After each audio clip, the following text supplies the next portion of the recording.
আজকে ফ্রাইডে, সন্তোষী মাকে দেখে নাও, পুজো হয়ে গেল আমাদের। Good morning everyone. Good morning everyone.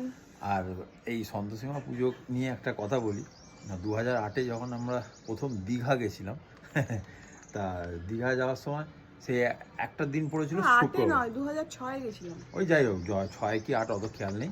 তা কোনো একটা মানে ইয়েতে মানে ওই ডেটে শুক্রবার পড়েছিল।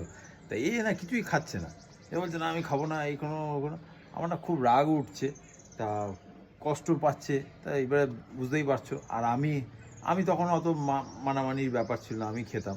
দিয়ে যাই হোক ও খাচ্ছে না, ও খালি পাউরুটি খাচ্ছে, ব্রেড বাটার খাচ্ছে, তারপরে কি আর একটা কী যেন নিয়ে গেছিলে না, কী যেন একটা হয়েছিল, হ্যাঁ যাই হোক এইসব খাচ্ছে। তা পরে বুঝলাম যে না, আমি হয়তো ভুল, এখন যেটা আমি মানি ওর সাথে আমিও মানি, আমিও খাই না।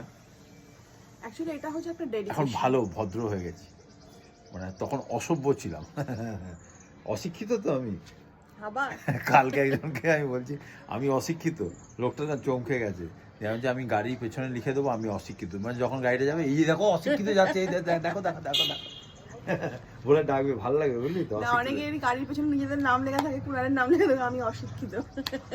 একদম। এটা যাই হোক তোমাদের সাথে শেয়ার করলাম, সাপোর্ট করি ওকে সবসময়, এখনো করে যাচ্ছি। Thank you.